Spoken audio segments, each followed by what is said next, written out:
Minister, the UK formally left the EU on the 31st of January 2020. The protocol around the Good Friday Agreement has always to be upheld.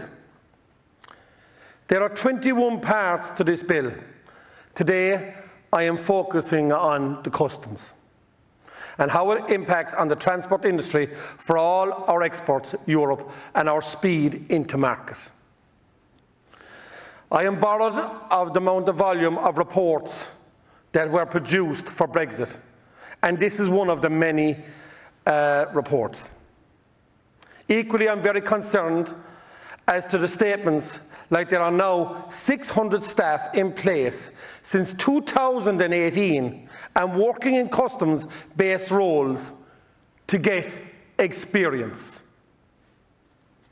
Report says, and I quote, at Dublin Airport, the infrastructure requires an environmental assessment report and onboard Panala approval.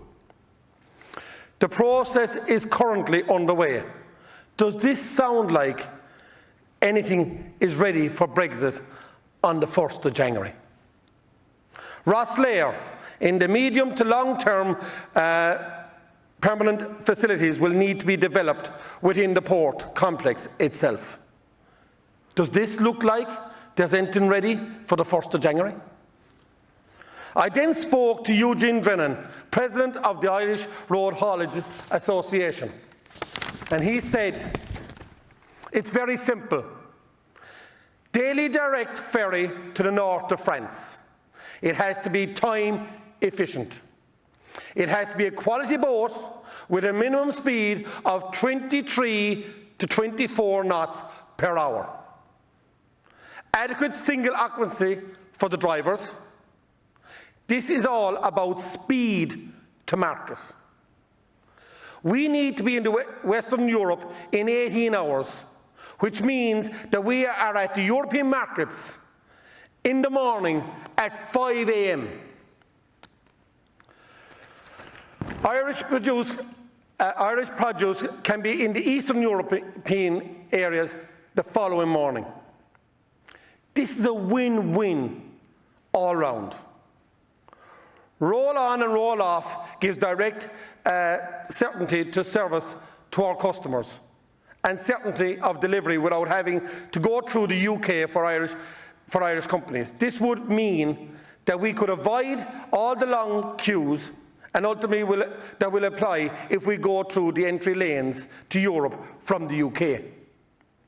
Ireland can be the main exit port to Europe for Irish companies.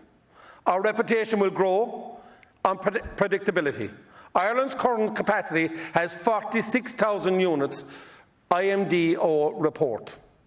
The requirement, according to the IMDO, should be 90,000 units leaving the country, with 60,000 units coming back in.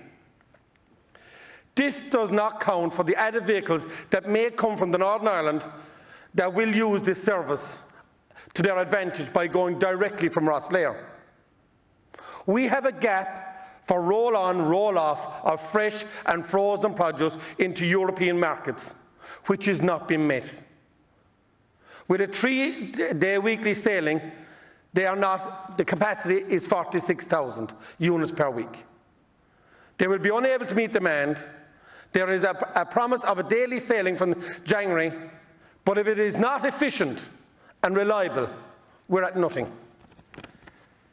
Let's say presently we have a COVID outbreak on a ferry and it's required to sit in the Irish Channel for 14 days. What risk have you allowed for that? Where is the contingency plan for that?